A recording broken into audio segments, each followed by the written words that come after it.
Audio Jungle.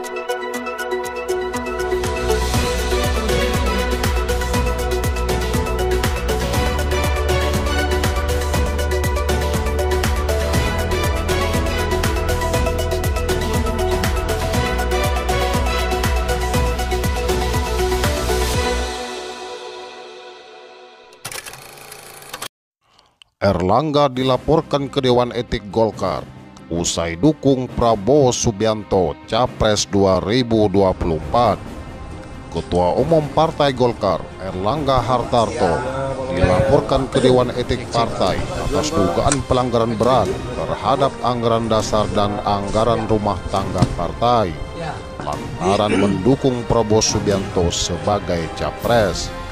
Laporan tersebut dilayangkan oleh Koordinator Tim Pemrakarsa Kebangkitan Partai Golkar, yakni Lauren Siburian, di DPP Partai Golkar pada Jumat 18 Agustus 2023.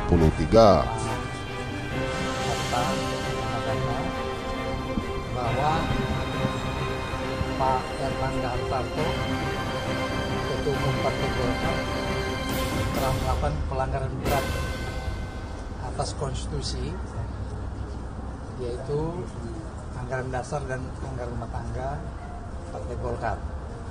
Karena itu kami mohon kepada Dewan Etik untuk menjatuhkan sanksi atas pelanggaran terberat yang dia lakukan.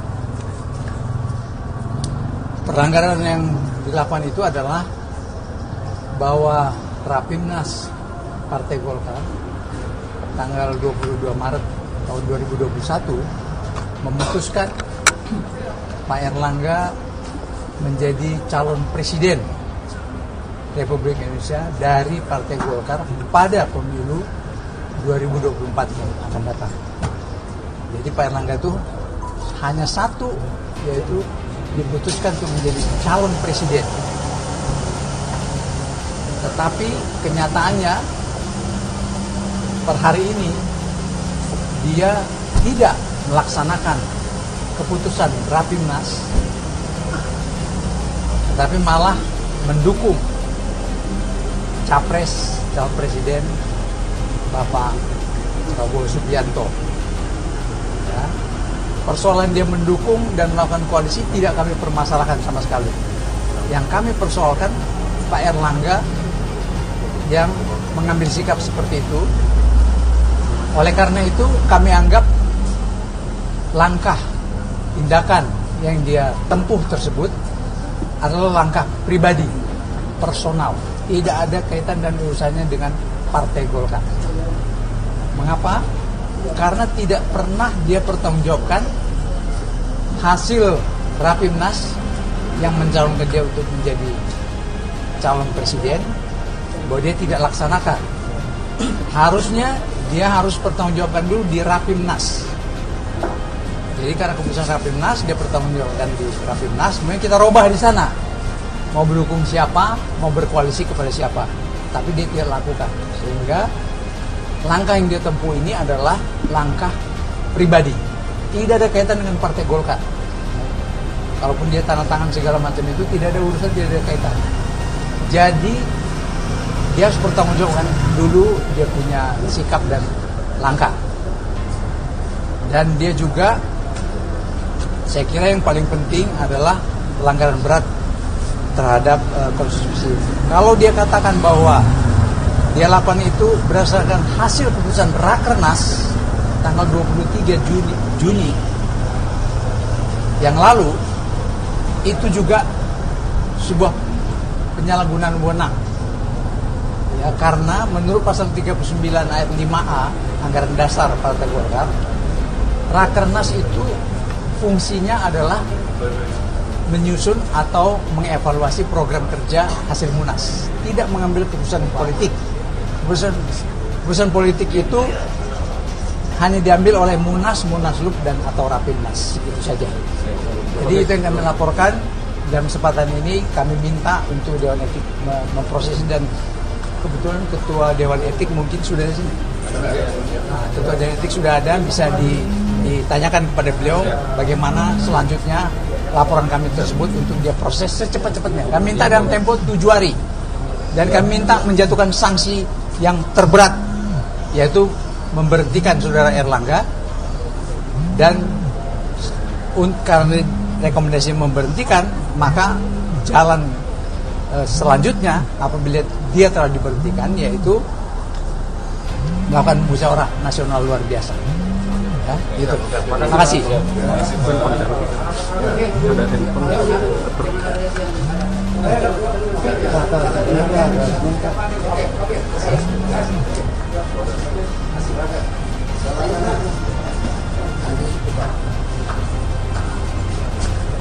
Apa yang bisa dibantu? Pak, hasil dari pertemuan tadi Pak ada Begini, posisi Dewan Etik ini sesuai dengan kewenangannya yang ada di ADART, memang kita bersifat lebih independen dalam artian siapapun kader Partai Golkar yang melanggar etik, tertera dalam PO etik, tertera di dalam tupoksinya etik di ADART, tentu Dewan Etik harus mengambil tindakan. Dalam kaitan itu, ada kader-kader partai dari Trikarya, unsur Soksi, unsur MPGR, unsur Kosgoro, punya NPAG, membawa laporan dengan jumlah bahan tentang dugaan adanya pelanggaran etik dari Ketua Umum. Tentu Dewan Etik seperti kayak kantor polisi kan menerima semua laporan. Kita akan lihat dan kaji sejauh mana kebenarannya. Namun kita berharap bahwa kader partai melihat posisi partai saat ini sedang dalam menghadapi pesta besar demokrasi, menghadapi pemilu, menghadapi pencapresan yang memerlukan suasana kompak. Dalam konteks itu kita minta agar andai kata ada ketidakpuasan terhadap kepemimpinan Ketua Umum itu tidak dibawa ke luar publik. Partai sudah mempunyai lembaga-lembaga yang mempunyai tugas-tugas itu. Kita Dewan Etik tidak akan ada keberpihakan kemana-mana, dalam kita menjaga juga nakoda partai untuk tidak nantinya sebelum sampai ke tujuan perahu ini bisa karam di tengah jalan. Jadi kita harus jaga itu. Jadi intinya kami menerima siapapun kader partai, jika memang ada 2 alat bukti paling tidak, untuk kita akan kaji di dalamnya. Ya, itu kira-kira. Ada pertanyaan? Pak, kalau ada publik menilai bahwa di internal Partai Golkar terjadi intrik sekarang konflik. Saya kira kalau konflik di internal partai itu hampir semua partai mempunyai konflik, ya kan? Makin besar partai itu, makin demokratis dia, maka tentu akan ada perbedaan-perbedaan di dalam. Saya kira itu hal yang wajar saja. Ya. Pak, ini kan tadi Bapak juga bilang ini menjelang pesta besar demokrasi pemilu 2024. Apakah internal Golkar juga tidak khawatir mengenai elektabilitas kalau ada konflik-konflik segini di publik, Pak? Khawatir nggak mengenai suara dukungan masyarakat? Tentu saja kita khawatir, ya kan, bahwa kepanjangan tangan kita, yaitu pengurus desa, pengurus kelurahan, kecamatan, kabupaten kota, provinsi, seluruhnya saat ini siaga bekerja, berjalan, bergerak. Namun jika di atas ini ada hal-hal yang dianggap prinsip tidak terpecahkan, itu harus dipecahkan, jangan memberikan beban akhirnya kepada stakeholder prajurit-prajurit kita yang ada di lapangan. Nah, ini harus selesai. Nah, kita tentu berharap agar elektabilitas partai itu dapat bisa terjaga. Kami yakin, kami tidak percaya hasil survei, tetapi kenyataannya Golkar sebagai partai tertua, sebagai kapal induk, dia sudah menjadikan partai menjadi Gerindra, menjadi Nasdem, Demokrat, Hanura, tapi kapal induk ini kan masih tetap ada. Dan kita berharap nanti prajurit-prajurit yang tadi berpencaran itu akan kembali lagi ke kapal induk itu. Dan itu jika memang ini marwah partai, marwah ketua umum itu dapat dijaga dengan baik. Dan kalau ada masalah, tentu Dewan Etik di sini akan mencoba mengklarifikasikan. Kita akan klarifikasikan ini lapor yang ada ini pada ketua umum. Kita akan klarifikasikan. Jadi kita akan proses dalam artian sesuai dengan ketentuan yang ada. Ya, cukup jelas ya. Tadi pengaduan diminta 7 hari sudah ada jawaban.